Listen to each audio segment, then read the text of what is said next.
ओम शांति। मैं सोच रही थी भाई जन्म तो ऐसे बता रहे हैं जैसे हैप्पी बर्थडे मनाना हो। मात्र 2 महीने बाद 54 इयर्स कंप्लीट हो जाएंगे जनवरी में ही। और बड़े होने की खुशी होती है संगम युग में कि हमें संगम युग में इतना लंबा समय मिल गया, इतना चांस मिला।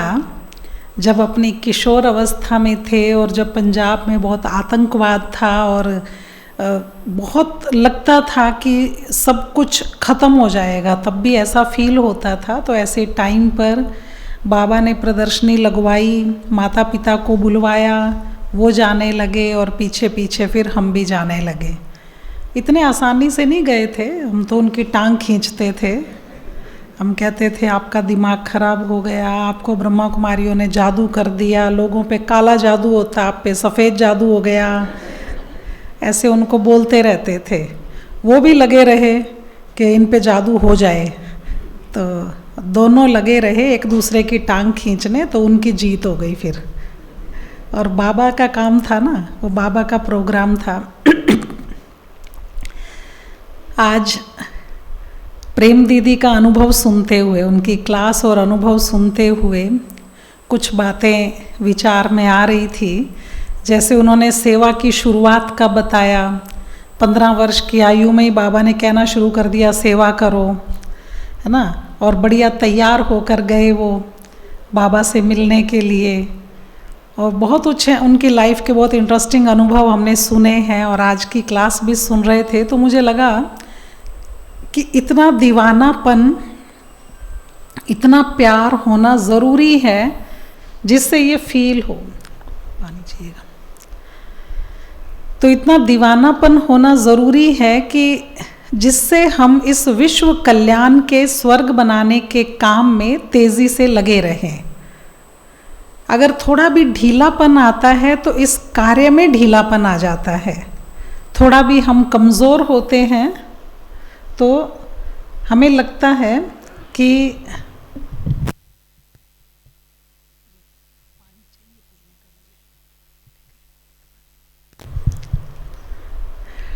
तो इसलिए ऐसे फील हो रहा था कि जब भी मैं इस स्थिति में हूँ कि मुझे भगवान पसंद करे, इसके लिए क्या करना पड़ेगा। भक्ति में सोचते थे कि इसके लिए बहुत कुछ करना पड़ता है। भक्ति के भजन याद करके देखो, वो कहते थे भाई तू जिस बांस की वो बनाएगा बांसुरी, मैं उस पेड़ के बांस का टुकड़ा बन जाऊं, मैं उस बाग की कोयल बन जाऊं जिस बाग में तू बांसुरी बजाए, मैं ये बन जाऊं, मैं वो बन जाऊं। मतलब बड़ी इच्छा थी कि हम भगवान के नज़दीक रहें। मैं तेरे होठों पे लगूंगी, है ना, और मैं उस बाग में घूमूं, मैं वो कोयल बन जाऊं, मैं पत्ता बन जाऊं, मैं फूल बन जाऊं। ये किसी ने नहीं सोचा कि मैं दीवानी बन जाऊं, मैं तुम्हारे साथ ही रहूं। तो इतनी बड़ी बात वो नहीं सोचते थे। वो सोचते थे भगवान की बस दृष्टि पड़ जाए, उसका टच मिल जाए, हाथ लग जाए, होठ लग जाए, इतना ही बहुत है। और शायद उनको पता होता कि भगवान आएगा और पढ़ाने लग जाएगा तो वो तब भी भाग गए होते। वो भगवान पढ़ाने लग जाए और भगवान पीछे पड़ जाए कि तुम देवता बनो।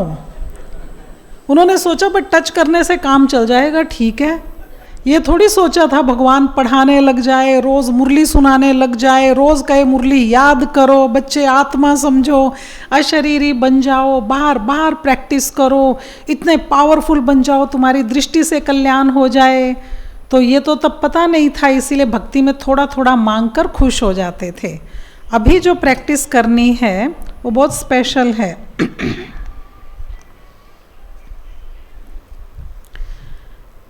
तीन भाई तो अभी बाहर ही घूम रहे हैं कई सारे तो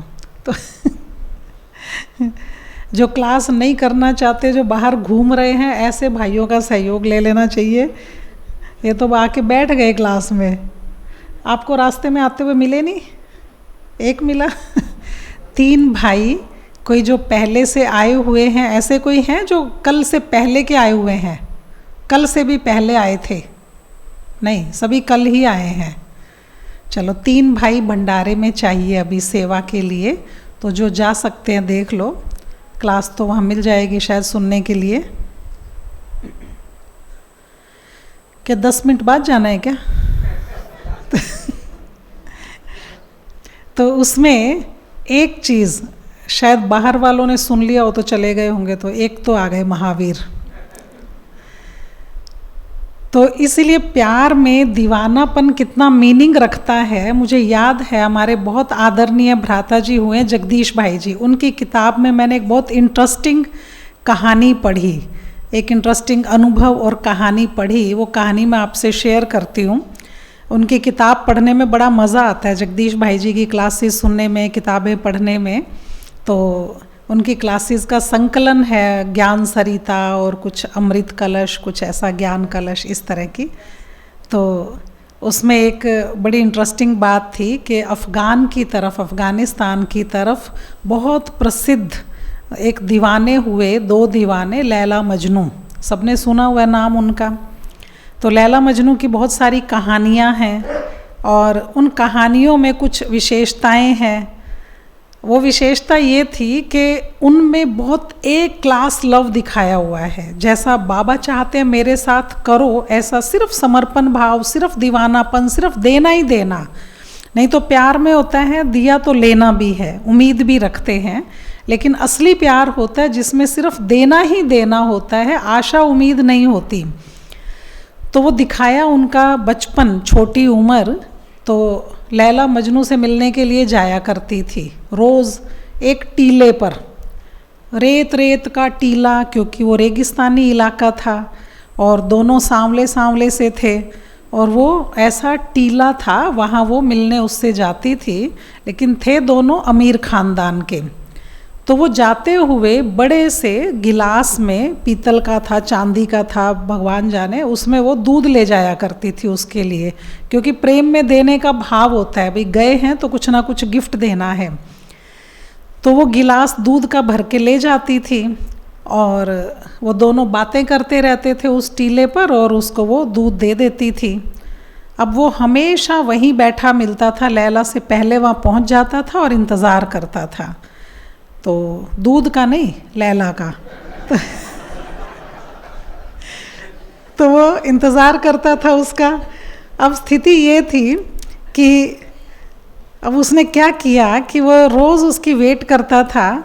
एक दिन उसने 3 दिन, 1 दिन बीता तो लैला बहुत बीमार थी, तो लैला वहाँ जा नहीं सकी और उसे पता था मजनू इंतज़ार करेगा, उसे पता था वो टाइम पर आ जाएगा और वो मेरी वेट करेगा। तो उसने अपनी गली में पड़ोस से एक बच्चे को बुलाया और उस बच्चे को बुला के कहा, उसको दूध का भरा गिलास दिया और उसे कहा कि ये वो दूर उस टीले पर जाना, वहाँ मजनू बैठा है, कैस था उसका नाम, कैस आज़म। तो वहाँ कैस बैठा है, उसे दूध का गिलास देना और उसे कहना लैला बहुत बीमार है, वो आ नहीं सकती है, वो बहुत बीमार है। तो उसने कहा अच्छा, लेकिन मैं उसे पहचानूंगा कैसे? तो उसने कहा ऐसे वो टीले पर बैठा मिलेगा और पतला सा काला सा लड़का है, तो वो वहीं बैठा मिलेगा। उसने कहा ठीक है। अब वो दूध का गिलास हाथ में लेकर उधर उस टीले की तरफ गया वो बच्चा। तो उसने टीले पर चढ़ने से पहले ही वहाँ वो देखा एक वैसा ही सांवला सा पतला सा लड़का वहाँ बैठा था। तो उसने उससे पूछा कि तुम कैस हो, मजनू हो? वो कहता क्यों, क्या काम है?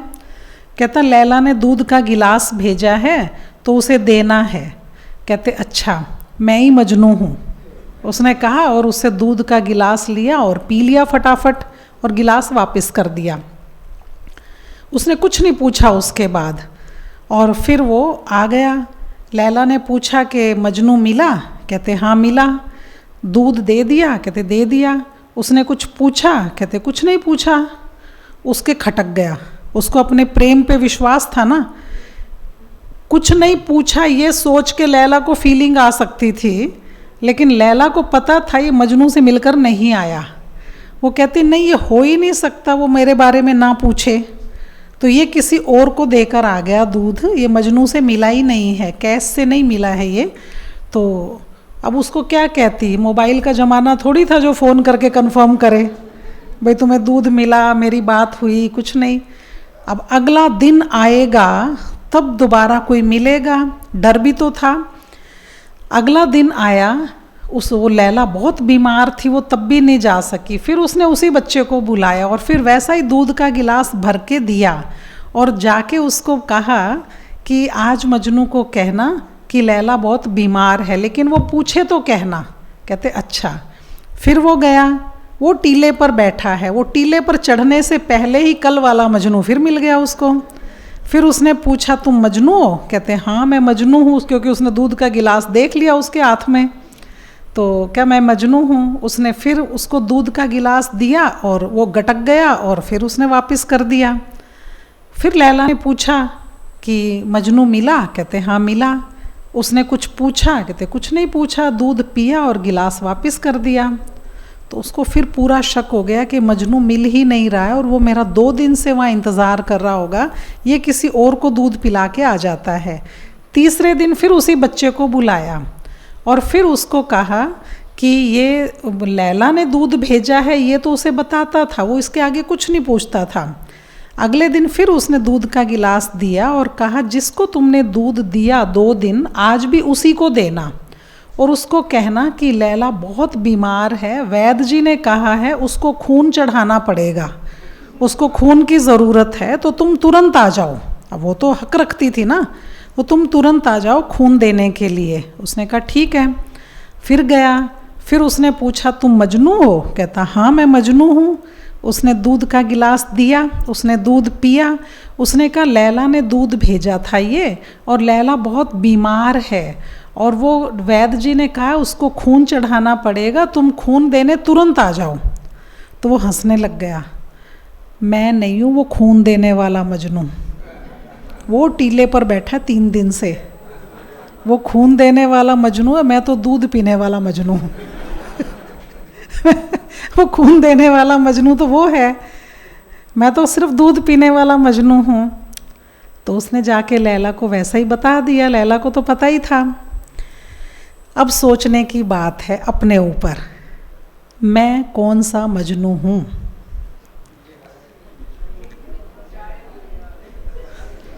कौन सा मजनू हूँ मैं? हम मधुबन जाएं, हम सेंटर पर आएँ, बहन जी पूछें, बड़े प्यार से पूछें, बिठाएं, क्लास कराएं, मुस्कुराएं, दृष्टि दें, ये है दूध पीने वाले मजनू। और जिस दिन बहन जी पूछ ले, कोई सेवा बता दे और वो सेवा थोड़ी औखी हो, मुश्किल लगे, बहन जी को पता नहीं मेरी कमर में दर्द है। सेवा करने के लिए सफ़ेद साड़ी वाली बहनें उठेंगी सुबह 3 बजे से, वो घर भी साफ़ करें, क्लासरूम सजा के रखें आपके लिए, है ना, सारी सुविधाएं होनी चाहिए, सब कुछ होना चाहिए, है ना। वो हैं खून देने वाले मजनू और हम हैं दूध पीने वाले मजनू। डायमंड हाउस मिलना चाहिए, ऐसी फैसिलिटी मिलनी चाहिए मधुबन में, ये होना चाहिए, वो होना चाहिए, दूध लेके थोड़ा सा खून दे देना, चलो यज्ञ में थोड़ा सा दे आते हैं। लेकिन क्या वो उतना होता है जितना मेरे जाने से पहले मेरे लिए तैयारी करके रखी हुई होती है? दिखता है मधुबन में ट्रेन में से उतरने से पहले बसेस खड़ी होती हैं आपके लिए, और घर में स्टेशन पर लेने आना हो बेटे ने, कितने फ़ोन करने पड़ते हैं, कितनी बार बुलाना पड़ता है, बेटा जाग जाना प्लीज़, लेने आ जाना, वहाँ कोई ऑटो नहीं मिलता, वहाँ हो सक मेरे को कैब नहीं करनी आती, प्लीज़ आ जाना। और वो फिर भी सोचेगा किसी और के साथ आ जाए तो अच्छी बात है। सोचो कि कितना कुछ बाबा पहले से तैयार रखते हैं और कितना हम कर रहे हैं बाबा के लिए, बाबा के यज्ञ के लिए। तो मैं दूध पीने वाला मजनू हूँ, दूध पी के थोड़ा सा खून देने वाला मजनू हूँ, या सिर्फ खून देने वाला मजनू हूँ? चेक करने की ज़रूरत है। अपनी कुर्बानी, अपना जज्बा, मिल तो बहुत कुछ गया, अब तक हम दे कितना रहे हैं कि लेते ही रहेंगे सारी ज़िंदगी, पालना लेते ही रहना है। आज तक हमें फीलिंग आ रही है, आज तक हमें बुरा लग रहा है कि बहन जी जब से ये 4 नए लोग आए हैं ना, इनको बड़ा पूछते हैं, हमें तो पूछना ही बंद कर दिया। अरे भाई आप क्या चाहते हो, 4 नए आए कि नहीं आए सेंटर पर? आप ही उसके लिए सेवा करते हो ना, प्रदर्शनी लगाते हो, सेवा करते हो, बुला के लाते हो, बहन जी प्रोग्राम में आएंगे वो, बहन जी थोड़ा उनका ध्यान रखना, ऐसे ऐसे आप ही तो करते हो। और जब वो आने लगे तो लगा कि ये क्या हो गया, हमारा जैसे ना वो मतरेए बच्चे होते हैं, सोतेले सगे, जैसे हमारा प्यार छिन गया हो, ऐसी हालत हो गई है। चाहते ये हैं कि खूब सेवा हो, बेहद की सेवा हो, क्लास बढ़े, और बुद्धि इतनी छोटी हद की, देने के टाइम गिन गिन के और लेने के टाइम अथाह, बहुत कुछ चाहिए, सब सुख, सब सुविधा, सब प्यार, सब केयर, सब कुछ चाहिए, और देने के समय इतना इतना सा। तो इसलिए आज अपना ये सारा प्रोग्राम शिफ्ट करना है, चेंज करना है। संगम युग छोटा सा रह गया है, मुझे देना है, देना है, देना है, देने वाला ही बनना है। याद करो जो मेरे आने से पहले मेरे लिए सारी तैयारी बाबा ने घर में सेंटर पर करवा के रखी हुई थी, वो मेरे से पहले भी तो किसी ने की थी ना।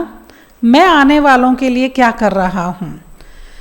जो अभी बाबा ने, अव्यक्त बाबा ने खुश रहना, इस पर मुरली चलाई, और वो मुरली अभी पूरी लंबी होती है तो पूरी उतनी सुना नहीं पाते। अभी जो परसों, कल मुरली चली थी, परसों चली थी मुरली, है ना, तो बाबा ने कितनी बार याद कराया था, खुश रहना है, सब काम छोड़कर एक ही काम, खुश रहना, खुशी के बोल बोलने, दूसरों को खुश करना। अच्छा, अब इसका पोस्टमार्टम करते हैं, थोड़ा सा अंदर जाते हैं इसके। जैसे संतुष्टि का लेवल कम होता है, खुशी कम हो जाती है। अब संतुष्टि का लेवल बराबर बना रहे, इसके लिए हमें क्या करने की ज़रूरत है?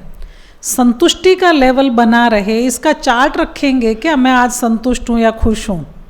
वो तो दूसरे बता देंगे आपका चार्ट, आप क्या रखोगे? दूसरे बता देंगे कि ये इतनी सी बात हुई थी और आपका चेहरा बदल गया था, तो खुश तो नहीं हुए। जब खुश नहीं हुए तो श्रीमत का पालन नहीं हुआ, जब श्रीमत का पालन नहीं हुआ तो आज के नंबर तो कट गए। कल खुश हो जाएंगे तो वो कल मिलेंगे नंबर, आज के तो ख़त्म हो गए। भाई जैसे आज का अमृत वेला मिस हुआ तो हो गया, अब फिर प्रतिज्ञा करते हैं बाबा कल से कभी अमृत वेला मिस नहीं करेंगे, कल से पावरफुल अमृत वेला करेंगे। What about today? आज का तो गया ना, अब उसकी भरपाई नहीं हो सकती, कल करेंगे वो कल की बात होगी। इसीलिए ये कुछ चीज़ें अपने अंदर इतनी गहराई से अंदर फीड करनी है कि मुझे ये लगे कि यही मेरा लाइफ स्टाइल है। यही नाश्ता करने से पहले मुरली पढ़ना या सुनना हर हालत में ज़रूरी है। उठे सैर करना ज़रूरी है, स्वास्थ्य को ठीक रखना ज़रूरी है, ये किया वो किया, सब कुछ किया और मुरली सुनी ना पढ़ी। जब शाम को जाएंगे सुनने, उसके लिए उससे पहले ये वैसा ही हुआ कि कमांडर यहाँ आया, उसने सबको बताया उसने सबको बताया कि आज दुश्मन यहाँ यहाँ यहाँ से वार करेगा, यहाँ गन लेके, अपने हथियार लेके ऐसे खड़े होना है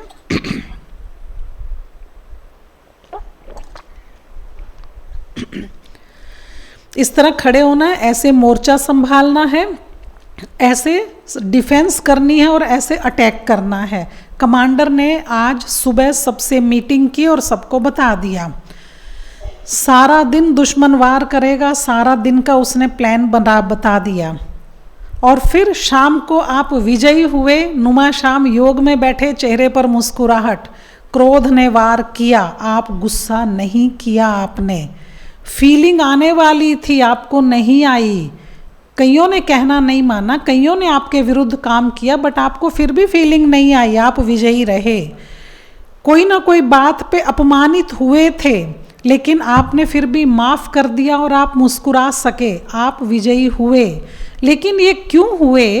क्योंकि कमांडर ने जो सुबह सुबह कहा था, आपने वो बात मानी, तभी हुआ ना। अब कमांडर ने तो सुबह सारी कमांड दे दी, दुश्मन से कैसे लड़ना है, कैसे जीतना है बता दिया। उस वक्त तो सोए रहे और शाम को जाके वही वाली कमांडर की मुरली सुनने लगे। शाम तक क्या क्या हुआ, माया आई, मार खाई, हार खाई, शक्ल बिगड़ गई, मुरझा गए, डिप्रेस हो गए। उसके बाद शाम को मुरली सुनने बैठ गए। हाँ आज सवेरे यही तो होया मेरे नाल, बताओ। अब बोल रहे हैं वो तो सुबह बता दिया था कि ये होगा और आप विजयी बन सकेंगे, लेकिन आए नहीं, आपने सुना ही नहीं। तो कोई कारण से बच्चे छोटे हैं, स्कूल भेजना है, ऑफिस जल्दी जाना है, कुछ भी काम है, लेकिन आजकल तो बहुत फैसिलिटी है। ऑडियो मुरली, लिखित मुरली सबके मोबाइल पर आती है, तो वो मुरली पढ़ना सुनना ज़रूरी है, 100% कंपल्सरी है। ये कोई ना सोचे कि नहीं ये तो औरों के लिए श्रीमत है, मेरे लिए नहीं है। ये 100% कंपल्सरी है। इसका कोई चार्ट रखने की ज़रूरत नहीं, क्योंकि ये तो वो काम है जो करना ही है। इसका कोई चार्ट रखने की ज़रूरत नहीं, आज मुरली सुनी या नहीं सुनी। बताओ, ये तो ऐसा है कि पता नहीं भगवान से प्यार है या नहीं है। ये क्या चार्ट हुआ है, तो लानत है अपने ऊपर। मुरली तो हर हाल में सुननी है। बीमार हैं, बेड पर पड़े हैं, हॉस्पिटल ले जा रहे हैं, कह दो भाई मेरे को मुरली सुनाना शुरू कर दो, पता नहीं वापस आना है कि नहीं आना। तो इसीलिए तो 100% कंपल्सरी है। उससे पहले नाश्ता कर ही नहीं सकते आप। मुरली सुने या पढ़े बिना नाश्ता अलाउड ही नहीं है। पक्की है ये बात? बहुतों की पक्की है, जिनकी नहीं है उनको याद कराना है। उनको आप भी याद करा सकते हैं। अब आप सोचिए कि इससे ताकत आती है, किस चीज़ की? कुर्बानी करने की, खून देने की ताकत आती है, क्योंकि ये पहला पहला दूध है जो मिलेगा भगवान की तरफ से। ये पहली पहली खुराक है जो उससे मिलती है। इसीलिए इसमें कोई भी तरह का सिस्टम नहीं है। खास बात ये है कि मुझे संतुष्ट रहना है, अपनी संतुष्टि का लेवल बढ़ाना है। इतने अच्छे बन जाते हैं राजयोगी कि धन पर, चीज़ों पर, इस पर कंट्रोल हो जाता है। शौक भी ख़त्म हो जाते हैं। जो है जितना है बस बहुत है। पहले जैसी हवस नहीं रहेगी, और कपड़े ले आओ, और जूते ले आओ, और पर्स ले आओ, और ये ले आओ, और मोबाइल ले आओ। वो हवस ख़त्म हो गई। जो है सब ठीक है। इस पर भी कंट्रोल आ जाता है, इससे संतुष्ट हो जाते हैं ना। शरीर में भी सिस्टम आ जाता है। भोजन पर, खाने पर जो हवस थी वो भी ठीक हो गई, ये भी ठीक हो जाता है। इस पर भी कंट्रोल हो जाता है। ज़ुबान पर कंट्रोल हो गया। पहले से ही टेस्ट ख़त्म कर दिए। जो तला हुआ, बड़ा बड़ा मसालेदार, प्याज लहसुन ये वो खाते थे, वो बाबा ने ऐसा बंद किया, वो भी ठीक हो गया। और जैसे जैसे थोड़े दांत कमज़ोर होते हैं, डाइजेशन कमज़ोर होता है, थोड़ा खिचड़ी दलिए पे आ जाते हैं। ठीक है, ये भी आजकल भी शौक चढ़ा हुआ है, मिलेट्स है, ये है, फ्रूट खाओ, तो वो भी ठीक हो जाता है। यहाँ भी संतुष्टि का लेवल आ गया है। चीज़ों पर, साधनों पर, धन पर, इनसे तो संतुष्ट होने लग गए। अभी बहुत बहुत चीज़ों की हवस और ये वो नहीं रह गई। लेकिन अभी भी जहाँ संतुष्टि की ज़रूरत है वो है संपर्क और संबंध। जो मुझे मिले हुए हैं, संपर्क और संबंध वाले, उनसे, लोगों से, बीके नॉन बीके, आत्माएं हैं ना। अब उसमें कोई लेना देना नहीं, वो बीके हैं नॉन बीके हैं। आत्माओं से संतुष्ट रहना थोड़ा सा मुश्किल काम है। थोड़ा क्या, ज़्यादा मुश्किल है ये। कोई कैसा भी है, मुझे उससे संतुष्ट रहना है। कितना मुश्किल काम है ये। जो पसंद है उससे संतुष्ट रहना आसान होता है। जो पसंद नहीं है उससे भी संतुष्ट रहना। जो पसंद नहीं है उसके लिए मन में कोई शिकायत नहीं, कोई क्वेश्चन नहीं, कोई बात नहीं, कोई उसकी चर्चा नहीं, उससे भी संतुष्ट रहना। अब मेरी पसंद का उसको व्यवहार नहीं करना आता है, वो अपनी पसंद का करेगा, अपनी मर्जी से करेगा, और आपको कह रहे हैं बाबा आप संतुष्ट रहो। कितना मुश्किल काम है, क्योंकि वो जैसा है उतना ही देना जानता है। और आप राजा आत्मा है, आपको बाबा ने भरपूर किया है, तो बाबा चाहते हैं आप फिर भी दुआएं दो, शुभकामनाएं दो, प्यार दो, मिठास दो, तो तभी संतुष्टि का लेवल बढ़ेगा ना। एक सामने आपके भिखारी खड़ा है, गंदे बदबूदार कपड़े पहने हुए, एकदम पोचे जैसे, खराब, गंदे, फटे हुए, बहुत खराब कपड़े पहने हुए हैं। आप राजा आत्मा हो, आपने उसको वस्त्र दान देना है, कपड़े देने हैं।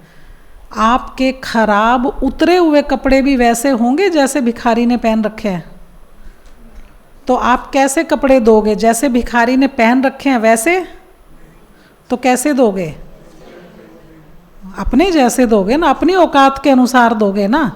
आप अपनी औकात के अनुसार दोगे भिखारी को कि भिखारी की औकात के अनुसार दोगे?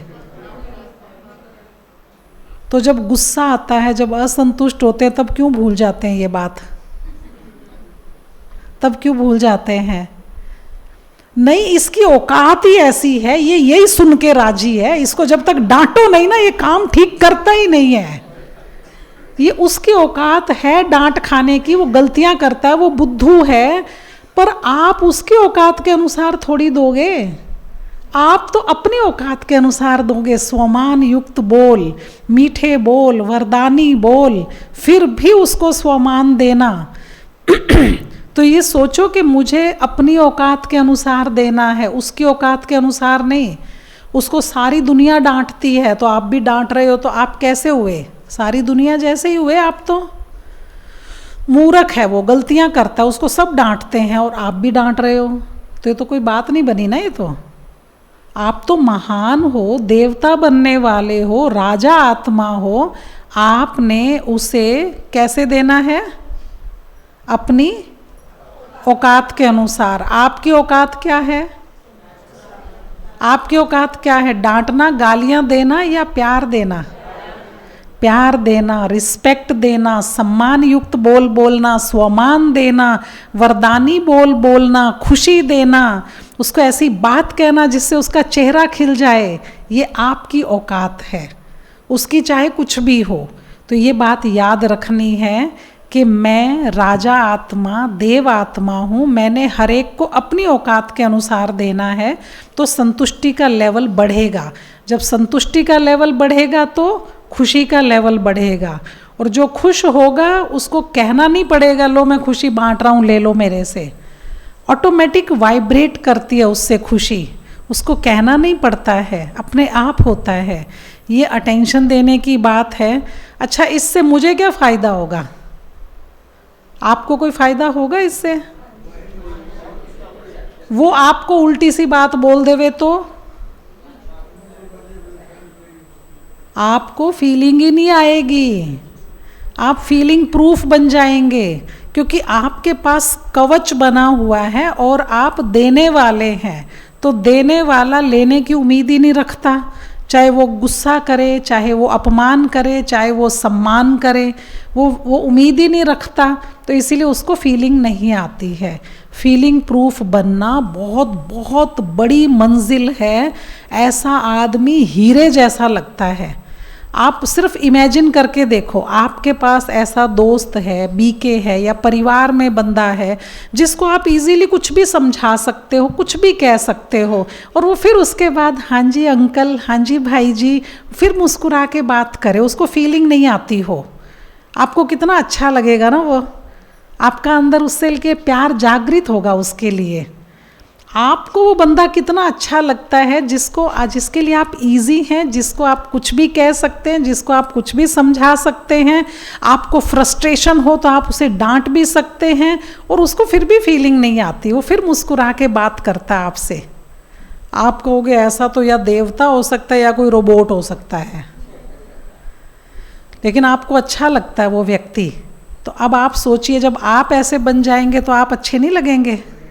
किसको अच्छे लगेंगे? सबसे पहले बाबा को अच्छे लगेंगे कि मेरा काम कर रहा है ये। बाबा को कितना अच्छा लगता है, फीलिंग प्रूफ, संतुष्ट, खुश रहने वाला, ऐसी आत्मा बाबा को कितनी अच्छी लगती है। तो इसीलिए मुझे किसी से कोई उम्मीद नहीं है, मैं सिर्फ देने वाली हूँ, इसीलिए मेरा संतुष्टि का लेवल बहुत ऊंचा है। इसीलिए मुझे ना फीलिंग आती है, ना परेशानी होती है। रोज़ अपने आप को पाठ पढ़ाना है, बाकी सारे बेचारे, ठीक है, क्योंकि उनके सामने नहीं बोलना, वो तो ऑलरेडी बेचारा है, और आपने बोल भी दिया तो वो तो बेचारा रोने लग जाएगा। क्योंकि बाबा देखो, आप कितने मूर्खों जैसी हम बातें करते हैं ना, इतना ज्ञान सुनने के बाद भी देह भान में आ जाते हैं, इतनी बातें करके भी हम बेकार सी जूते चप्पल स्थूल बातें करते हैं, इतनी बढ़िया मुरली सुनने के बाद भी अपनी 6,000 की 5,000 की 2,500 की चप्पल बाहर गुम हो जाए तो रोने बैठ जाते हैं। और इतनी ज़ोरदार मुरली सुन के आए होते हैं, अंदर अंदर डांस करके आते हैं, मेरी चाहत का मुझको सिला मिल गया, अब क्या मांगूं मुझको खुदा मिल गया, तालियां बजाते हैं, डांस करके आते हैं, और बाहर चप्पल गुम तो डांस गायब। और फिर क्या करता है? अच्छा, बाबा क्या करता है फिर? बाबा गुस्सा करता है, इतना समझाया, इतना सिखाया, तुम्हारी ये हालत है। बाबा कहते हैं ऐसे? हाँ, बाबा क्या करते हैं? तरस खाते हैं, तरस खाते हैं, रहम करते हैं। ऐसे ही मुझे आदत होनी चाहिए, अपने ऊपर भी दूसरों के ऊपर भी। उसकी चाहे कैसी भी स्थिति है, मेरे पास एक ही ऑप्शन है। उसकी चाहे स्थिति कैसी भी है, मेरे पास एक ही ऑप्शन है, खुश रहना, रहम करना, फिर भी शुभ कामना देना, शुभ भावना देना। मेरे पास केवल ये एक ही ऑप्शन है, मुझे यही करना है। मेरे पास गुस्सा करने का, फीलिंग में आने का, दुखी होने का, डिप्रेस होने का ये कोई ऑप्शन है ही नहीं। सोचो, अगर कोई बीके दूसरे बीके को कह रहा हो इतना घाटा पड़ गया, आजकल वो हो जाते हैं ना, मोबाइल पर स्कैम हो जाते हैं, पैसे ख़त्म हो जाते हैं, ये हो जाते हैं, होता अपनी गलती से है। कोई लिंक को टच कर दिया, आपको लॉटरी मिलेगी, आपको इनाम मिलेगा, और उसने आपने वो लिंक छेड़ दिया, टच किया, और आपके बैंक अकाउंट से पैसे कट गए। ऐसे बहुत सारे बीकेज के साथ भी हो गया है। अब हो तो गया ही, वो मिलते मुलते नहीं है, वो ऐसे करो वैसे करो मिल जाएंगे, कुछ नहीं मिलते वो। अब आप सोचो, वो हो तो गया ही, अब उसको टेंशन होगी, 50,000 रुपये गए, 80,000 गए, 2 लाख रुपए चले गए। अब वो बाबा कोई पर्दे हटा के थोड़ी दिखाएगा कि तुमने उससे 200 साल पहले 200 रुपये घोटाला किया था, और वो 200 रुपये का घोटाला 2 लाख में चेंज हो गया। ब्याज पड़ता है ना, तो वह इंटरेस्ट सही चला गया। वो है 200 रुपये ही, कीमत उसकी 200 रुपये ही है। 200 साल पहले 200 रुपये बहुत बड़ी चीज़ थी, तो इसीलिए है उतने ही वो। अब तुम रो रहे हो, दुखी हो रहे हो, तो बाबा समझा रहे हैं कि एक तो ये इस चीज़ पर, यहाँ पर संयम की ज़रूरत है ना, कि दोबारा किसी लालच में नहीं आना। और दूसरी चीज़, जो हो गया सो फुल स्टॉप लगाने के लिए ज़्यादा अच्छा है। दूसरे को कहोगे मुझे बहुत टेंशन है, ये शर्म नहीं आएगी? ये दूसरों की टेंशन दूर करते हैं, इनको टेंशन हो गई है। कहेंगे आप तो दूसरों को सिखाते हो, भाई क्या हो गया, गुम हो गए या ख़राब हो गए या चले गए तो। अब बीके तो ये भी नहीं बोल सकता कि मुझे टेंशन बहुत हो गई है, फंस गए आप बीके बन के। तो अब ये भी नहीं कह सकते आप मेरे को टेंशन बहुत है, मेरे को चिंता हो गई, मुझे फीलिंग आ गई, मुझे तो गुस्सा इतना आया। अब आप ये बोल भी नहीं सकते, क्योंकि आप दिव्य पर्सनैलिटी हैं, डिवाइन हैं, आत्मा हैं, सुबह शाम योग लगाने वाले हैं, भगवान को आप जानते हैं, रोज़ हर साल बाबा मिलन करते थे, रोज़ बाबा से मिलते हैं। तो अब आप ये भी नहीं बोल सकते। तो इसीलिए बेटर है, आप बोल भी नहीं सकते, उसमें भी शर्म आएगी, तो बेटर है संतुष्ट रहना। कहा ना, भाई एक ही ऑप्शन है, संतुष्ट रहना और खुश रहना। तो इसलिए यही चॉइस है मेरी, मुझे यही रहना है, यही सिस्टम बनाना है अपने अंदर।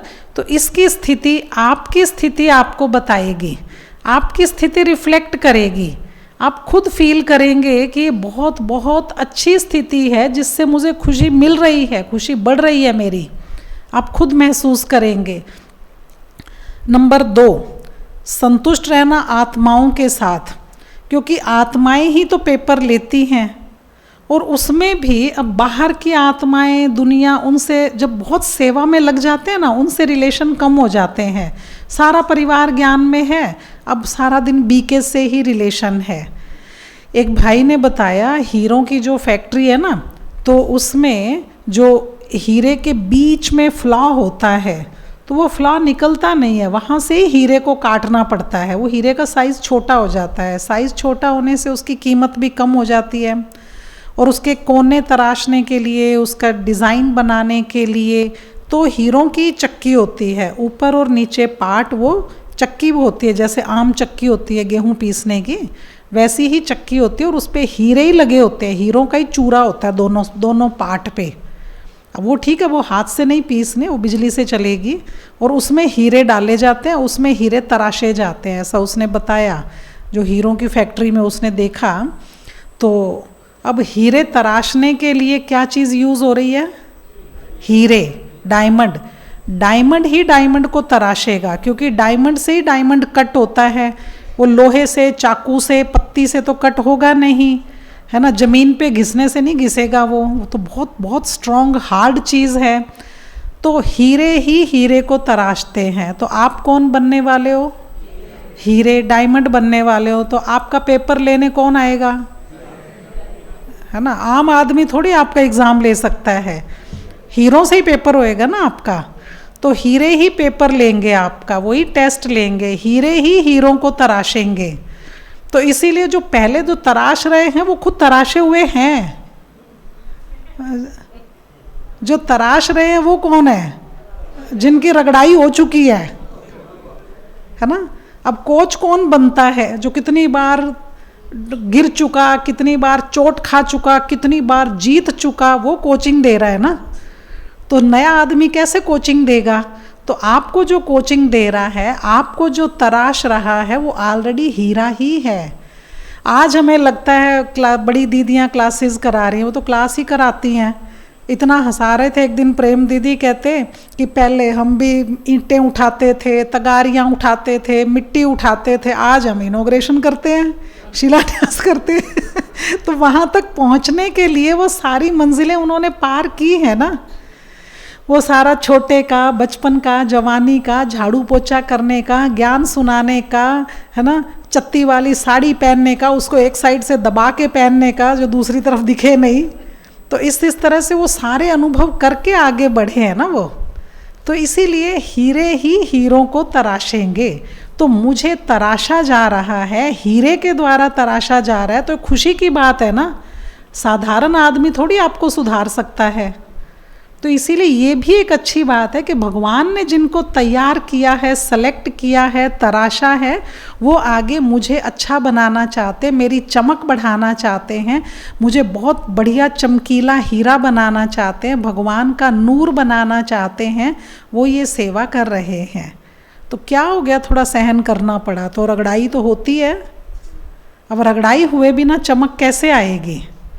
अब एक और चीज़ सोचने की कि मुझे फिर भी संतुष्ट रहना है, तो तीसरी बात, मुझे जिसके द्वारा भी चांस मिल रहा है, जिसके द्वारा भी मुझे मौका मिल रहा है सुधरने का, मुझे सुधर जाना चाहिए, मुझे और आगे बढ़ना चाहिए। आज सुबह दीदी बता रहे थे कि यहाँ पर जो सूक्ष्म कमी है, चेक करके खुद को यहीं पर ही ठीक करके जाना है। अपने आप को यहीं, आज बिंदु बहन समझा रहे थे ना, कि यहीं पर अपने आप को ठीक करना है इसको। तो स्व परिवर्तन की शुरुआत मैं अपने से ही करूँगा, दूसरे के परिवर्तन से थोड़ी कोई शुरू होती है, मेरे से ही शुरू होती है ना। पहला प्रयोग अपने ऊपर ही होता है। किसी को चीज़ देने से पहले आप टेस्ट करके देखते हो ना कि उसको ख़राब चीज़ ना चली जाए, कि कुत्ते बिल्ली को टेस्ट कराते हो, वो कैसे बताएगा? किसी चीज़ में नमक ज़्यादा है, चीनी ज़्यादा है, फीका है, ठंडा है, कैसा है, आप थोड़ा सा टेस्ट करके देखते हो। तो इसीलिए स्व परिवर्तन है खुद को खुद टेस्ट करके देखना, खुद पर चेकिंग, खुद पर सुधार। तो ये मुझे करना है। अब इसके लिए मुझे अपनी पैकअप करने की पावर कितनी बढ़ानी पड़ेगी। अब कोई बहन मुझे बात बता रही थी, बताती जा रही है, और मैं सोच रही हूँ ना मैंने देखी, ना मैं इनको जानती जिसके बारे में ये बोल रहे हैं, ना मुझे कोई लेना देना। अब मैं अगर गर्दन ऐसे भी हिला दूंगी ना, मेरा कर्मों का हिसाब किताब बन जाएगा, है ना। मुझे पता ही नहीं वो ऐसा आदमी है या नहीं है, मैं उसको जानती नहीं, वो मुझे यूं ही लगी हुई है कहानी सुनाने, और मैं जैसे बुत होता है ना, बिल्कुल ऐसे बुत की तरह बैठ गई, क्योंकि मुझे पता नंबर कट जाएंगे अगर मैंने ऐसे भी कर दिया तो। तो अपने नंबर कटने की चिंता ज़्यादा होती है, नंबर बनते तो हैं नहीं इतने जितने कट जाते हैं रोज़। आपने किसी के परचिंतन में ऐसे किया, नंबर कट गए, उसके तो कट ही रहे हैं, वो अपने नंबर कटवा के चाहता है कि आपके कट जाए। जो बच्चा खुद नहीं पढ़ता वो क्या करता है, खुद नहीं पढ़ता, अपना टाइम वेस्ट करता है, तभी तो वो दूसरे का टाइम वेस्ट करता है। तो इसीलिए मुझे ना अपना टाइम ना संकल्प वेस्ट नहीं करने देना किसी को। वो कर रहा है, आप ऐसे बुत बन जाओ ताकि उसे पता लग जाए कोई इंटरेस्ट नहीं है इसको सुनने में। वो बातें बताने लगा, वो ऐसा है, उसका करैक्टर ऐसा, उसकी आदत ऐसी, उसके संस्कार ऐसे, मैं तो जानती नहीं उसको, मैं क्यों हाँ में हाँ मिलाऊं। तो ऐसे ऐसे गर्दन अकड़ा के बैठ जाओ, उसको पता लग जाएगा कि ये नंबर कटवाने वाले नहीं हैं मेरे कहने पे। तो वो बचाने हैं ज़रूर, वेस्ट ना हो जाए, उससे बचत करनी है ना। ये ना समझ लो जी ये तो बड़े हैं, थोड़ा तो ऐसे करना पड़ेगा। तो ऐसे क्या, फिर ऐसे करके बैठ जो, ऐसे ही बैठे रहो, या तो सीधी गर्दन करके या गर्दन झुका के ऐसे बैठ जो, ऐसे ही बैठे रहो बस। मतलब नंबर कटने से बहुत बचाने हैं। संगम युग में सारा रोला ही नंबरों का है, बहुत बहुत ज़रूरी है। एक बहन अपनी कोर्स करने के लिए आई, वो एक इंटरेस्टिंग बात बता रही थी, मतलब कितना दुनिया में ज़रूरत है और कितना हम बीके को, ब्राह्मणों को ज़रूरत है समाने की शक्ति, पता होते हुए भी समाने की शक्ति। पता है ये व्यक्ति ठीक नहीं है, अच्छा नहीं ठीक है तो ये क्या किसी को नुकसान कर देगा, तो इसीलिए मैं इसकी बातें पहले से जा के क्यों फैलाऊं, क्या पता इसका कर्मों का हिसाब किताब औरों के साथ है या नहीं है। पहले उसने इतनों से उधार लिए, बीके ने बीके से उधार लिए और वो पैसे वापस दिए ही नहीं, खा गया। मुझे उसकी नेचर पता है, अब मैं जाके औरों को बताना शुरू कर दूं, क्या पता और उससे ज़्यादा समझदार हों, और कोई उसकी बातों में आने वाले ही नहीं हैं, उसने मांगना ही ना हो। आपने एक बार बैठ के उसको समझा दिया कि भाई ये बहुत भारी नुकसान है, किसी दिन आपकी बहुत पिटोगे, आप परेशान हो जाओगे, आपने ऐसे किया 3-4 लोगों के साथ, ये आपके लिए अच्छा नहीं है। आपने उसे समझा दिया, बिठा के, आप निमित्त हो, आपने समझा दिया, ठीक है। अब इसके बाद वो भी डर गया, वो किसी से कुछ कहता नहीं है। लेकिन मैं सोचूं कि मैं सबको सावधान करूं और बता दूं, नाम ले लेके बता रहे हैं, अब उसने आगे करना ही नहीं है, उसका हिसाब किताब ही नहीं है और किसी के साथ, और मैं यूं ही आगे आगे फैलाती जाऊं तो वायुमंडल बनाने का, उसकी बातें फैलाने का विक्रम किसका बन रहा है, मुझे आत्मा का। तो करना चाहिए ऐसा। तो वो जो पावर टू पैकअप है, क्या वो लोगों के लिए है, मेरे लिए है। बीकेज को पहले कल्याण करना है अपना, समाने की शक्ति। पता है ठीक नहीं है, अच्छा नहीं है, बाबा उदाहरण देंगे गुलाब के पौधे का। वो क्या करता है, गुलाब का पौधा मिट्टी में, खाद में, बदबूदार खाद में से भी वो अपने काम की वो चीज़ लेता है जिससे वो खुशबू दे सके। वो खुशबू देता है, फिर भी वो उसमें से कुछ भी नहीं दे रहा आपको, मिट्टी और खाद की बदबू नहीं दे रहा है। तो ये मुझे करना है काम, मुझे उसमें से पॉजिटिव ढूंढना आना चाहिए, वो तरीका ढूंढना है, तब समाने की शक्ति बढ़ेगी।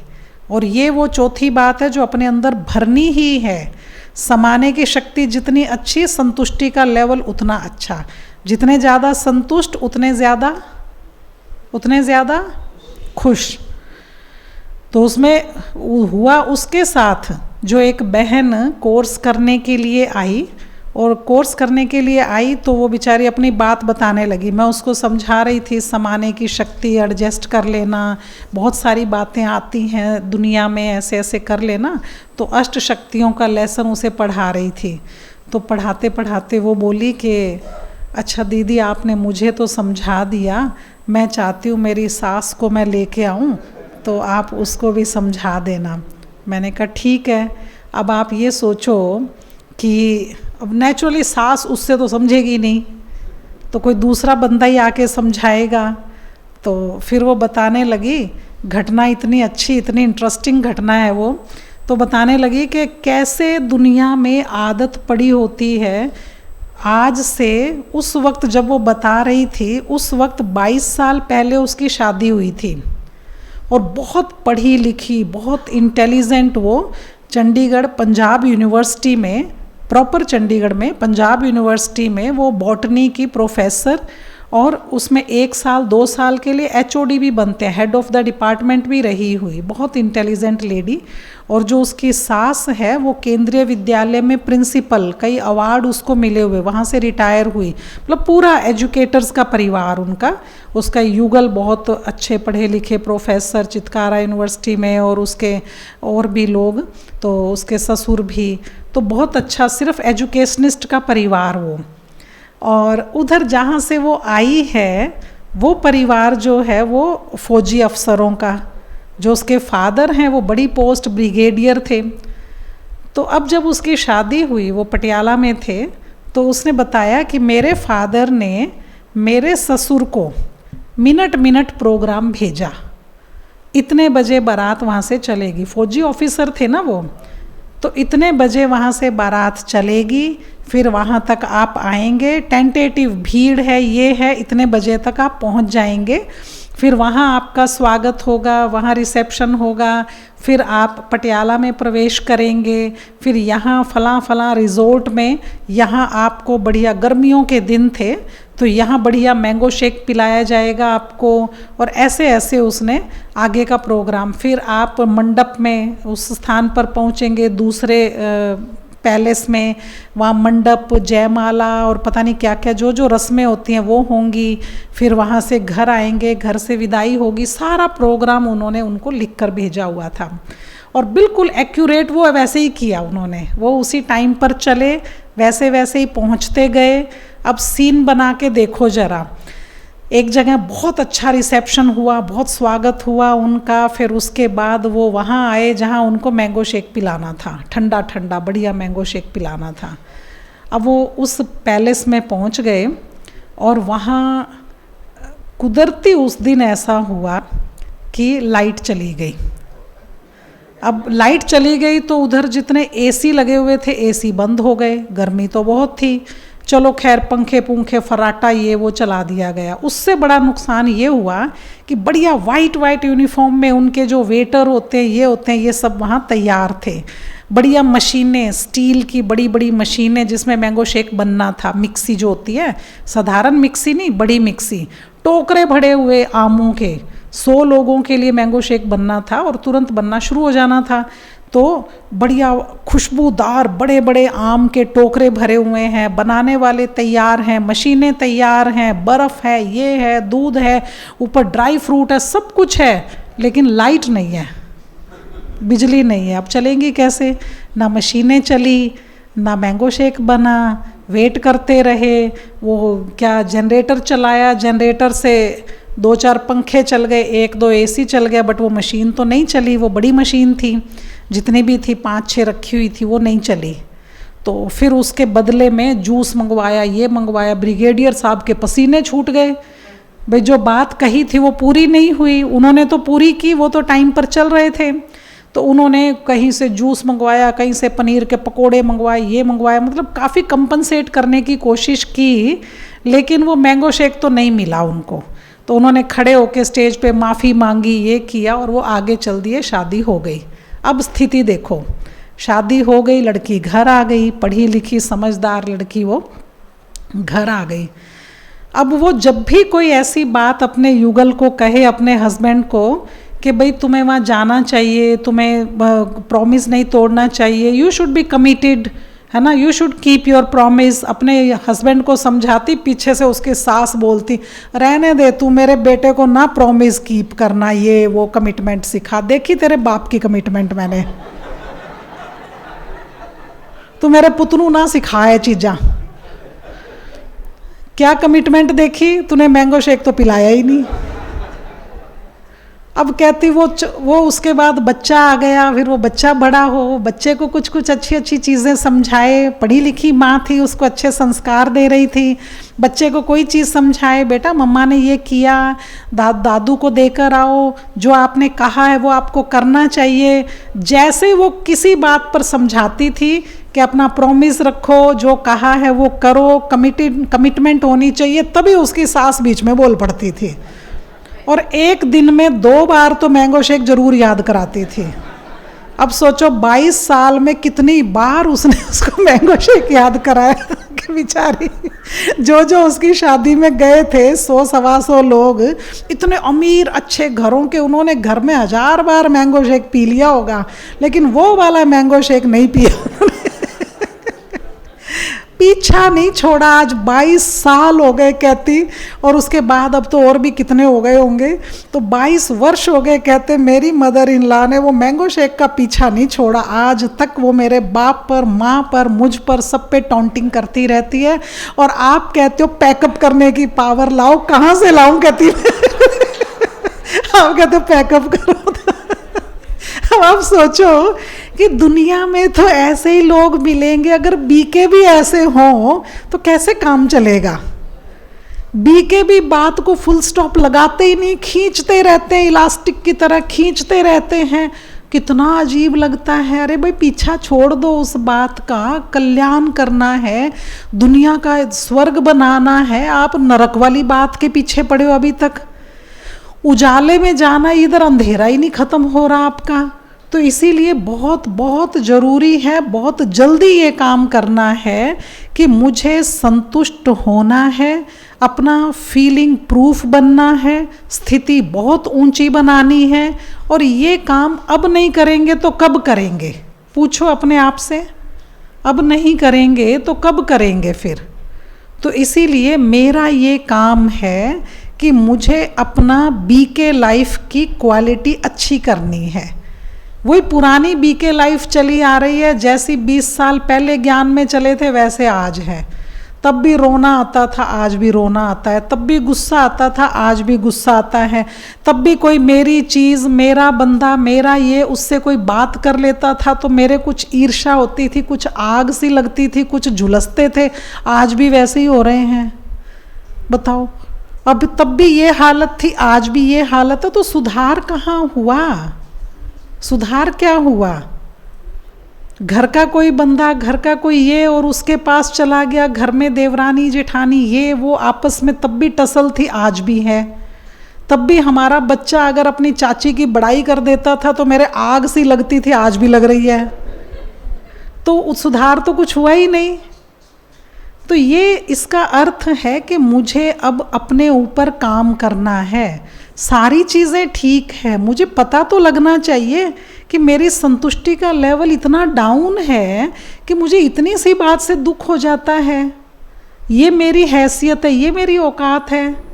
अब ये कौन बताएगा आपको? जब मिरर के सामने खड़े होंगे आप खुद अपने आप को बताएंगे। मेरे अंदर की सूक्ष्म कमज़ोरी, मेरे अंदर की कोई बीमारी, वो मुझे ही पता है। दूसरा कोई तो ऐसे जनरल क्लास करा देगा, बता देगा, तब भी तो ढूंढना तो मुझे ही है ना। तो मुझे आज भी अपनी ये स्थिति, मुझे इसकी बातें जहर जैसी लगती हैं। बताओ, बेचारा वो तो, उसको तो आदत पड़ी हुई है, वो तो जहर नहीं देता। अब सांप के थूक में जहर होता ही है, अब वो तो बेचारा सिंपल थूक रहा है। अब आपको जहर लगता है तो आपकी प्रॉब्लम है ना, दूर हो जाओ उससे। उसकी बातों को फील करना छोड़ दो, समझ जाओ कि ये तो ऐसे ही बोलेगा, हंस दो, मुस्कुरा दो। पता है उसका स्टाइल ही यही है। देखना, जरा देखना कैसे बोल रहा है। अरे वो ऐसे ही बोल रहा है पिछले 25 साल से, आज कोई नया नहीं बोल रहा, वो ऐसा ही बोलता है। मुझे अब तो पता हो जाना चाहिए ना। बताओ, कहते 26 साल हो गए मुझे सहन करते हुए, तो 27वें साल में क्या प्रॉब्लम आ गई? तब तो आदत पड़ जानी चाहिए। 27वें साल में तो आदत पड़ जानी चाहिए, इजी होना चाहिए, गेम लगनी चाहिए, हंसना चाहिए। अब क्या हो गया? तो इसका मतलब प्रॉब्लम उसमें नहीं है, प्रॉब्लम यहाँ है, अपने में है। मुझे अपने आप को ठीक करना है, उसको थोड़ी ठीक कर सकते। उसको 26 साल से आप ठीक नहीं कर पाए, तो अब 27वें साल में थोड़ी कर दोगे ठीक। तो इसका मतलब यहाँ कुछ नहीं हुआ, चेंज नहीं हुआ, मुझे यहाँ ठीक करना अपने आप को। अभी तक भी कहीं अच्छी जगह जाते हैं तो कोई उसकी प्रशंसा कर देता है तो मेरे कुछ कुछ होता है अंदर। भाई प्रशंसा नहीं सुनी जाती, मेरे से किसी की बड़ाई नहीं सुनी जाती, तो ये बड़ाई करने वाले की प्रॉब्लम नहीं है, बड़ाई सुनने वाले की प्रॉब्लम है। ये सुनी नहीं जाती, उसको परेशानी है, बीमारी उसको है जिससे बड़ाई सुनी नहीं जा रही है। होना ये चाहिए कि वो उसकी प्रशंसा कर रहा है, देखो कितना आलीशान पर्दे हैं, कितना आलीशान घर है, कितना आलीशान मंडप है, कितनी आलीशान शादी के फंक्शन की तैयारी है। वो बोले, उसके साथ आप भी 4 बातें बोलो, पर नहीं, कुछ आग सी लग रही है यहाँ, धुआं सा उठ रहा है, बोला तो नहीं जा रहा। अरे आपको क्यों हो रहा है ऐसा, आपका क्या लगता है वो? तो इसीलिए संस्कार बनाना है। वो खुशी में किसी की प्रशंसा कर रहा है तो मैं और करूं, ना कि मैं दुखी हो जाऊं, मुझे ईर्ष्या होए, मुझे परेशानी होए। जब ईर्ष्या और परेशानी होगी तो नंबर आपके कटेंगे, उसके थोड़ी कटेंगे कोई। तो ये मुझे ठीक करना है, प्रॉब्लम मुझे है, बीमारी मुझे है, मैंने अपनी बीमारी ठीक करनी है, ना कि उस बड़ाई करने वाले को डांटने लग जाओ। क्या खास बात है इसमें, क्योंकि मुझे तो आदत है, मैं अच्छी से अच्छी चीज़ में नुक्स ही निकालता हूँ। और फिर कहते हैं मेरी तो आंखें वहाँ जाती है, कई बड़े खुश होके बोलते हैं, मेरी आंखें वहाँ जाती है जहाँ कुछ गलती होती है, जहाँ ये होता है, जहाँ वो होता है। तो ये आपके आँखों की प्रॉब्लम है। अगर जाती भी है, अगर आप उसको ठीक कर सकते हो तो वहाँ जाके उसको ठीक कर दो, प्यार से उसको ठीक कर दो, खुद ठीक कर दो, या किसी को समझा दो बहुत इज्जत से कि इसको कैसे ठीक करना है। और वो नहीं माने तो चुप हो जाओ, शांत रहो, है ना। उस बाकी उसको इग्नोर करके बाकी चीज़ें देखो ना कितनी अच्छी है, बाकी 90% चीज़ें कितनी अच्छी हैं, 10% नहीं है तो क्या हो गया फिर? क्योंकि मुझे अपना लेवल बढ़ाना है। उस चीज़ में अगर कमी है, मैंने नहीं ठेका ले रखा उस चीज़ का लेवल बढ़ाने का, मैंने अपनी स्थिति का लेवल बढ़ाना है, मैंने उस पर ध्यान देना है। तो हो सकता है, ये हो सकता है इसी भट्टी में चेंज करके जाएंगे ना, कि कहीं कुछ भी हो, मुझे मेरे दिल को ऐसा ऐसा कुछ नहीं होना चाहिए। हीरा किसने बनना है, मैंने कि दूसरे ने? तो बस पक्का डायमंड बनना है ना, हाथ ऊपर करो जरा जिसने बनना है। डायमंड बनना है, मुझे तराशा जाएगा, मुझे रगड़ा जाएगा, मेरी चमक खराब नहीं होनी चाहिए, मैंने फिर भी दूसरे को देख के खुश होना है, शुभकामना देनी है, मुस्कुराना है। कोई उसकी प्रशंसा करता है तो मुझे 4 बार प्रशंसा करनी है। जैसे ही कोई प्रशंसा करता है उसको धीरे से कहते हैं, तू ना अंदर की बात नहीं जानता, अंदर ही नहीं। वो समझदार है। मेरे सामने किसी ने ऐसे बोला, मुझे समझ आ गई कि अंदर की बात मेरे को अच्छी तरह समझ आ गई कि तुझे उससे ईर्ष्या है, तेरे से सुना नहीं जा रहा, तुमसे उसकी बड़ाई सुनी नहीं जा रही, मुझे समझ आ गई अंदर की बात। तो इसीलिए जब ये कहना मतलब उसके अंदर कीड़ा डाल देना शक का। वो खुशी से उसकी प्रशंसा कर रहा था और आप कहते ये ऐसा नहीं है, असल में तू अंदर की बात नहीं जानता।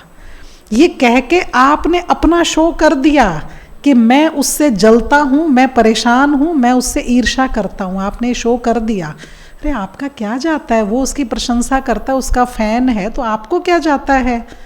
उसके अपने हिसाब किताब है। जो मेरे साथ कोई खराबी हुई है वो मेरे पर्सनल हिसाब किताब है ना, उसके साथ तो नहीं है ना। तो मैं वो धोऊं उसके, मैं उसके अंदर का अच्छा इंप्रेशन खराब करूं, इसके आपको नंबर मिलेंगे? उसके मन में उस आदमी के प्रति घृणा पैदा कर दूं, इसके नंबर बनेंगे? कटेंगे। इसीलिए ऐसी जगह शांत हो जाओ, चुप हो जाओ। आपके दिल को दुखाया था उसने, आप अपना दुखता दिल लेके साइड हो जाओ, ना कि उसका दिल दुखाने की कोशिश करो, नंबर और कट जाएंगे। इसलिए बहुत ज़्यादा ज़रूरी है अपना संतुष्टि का लेवल बढ़ाना, अपना खुशी का लेवल बढ़ाना। बीके हैं तो बीके दिखने भी चाहिए। ये थोड़ी बैज लगाएंगे, सफ़ेद कपड़े पहनेंगे तभी बीके दिखेंगे। रंगीन कपड़ों में, बाजार में घूमते हुए, कहीं भी जाते हुए बीके माना आंखें दिव्य, चेहरे पर स्माइल, हर एक के साथ बड़ा विनम्र व्यवहार, बीके दिखेंगे। तो बीके हैं और बीके दिखना भी चाहिए। ये ज़रूर करना है, अपना लेवल बहुत अच्छा बनाना है। ओम शांति।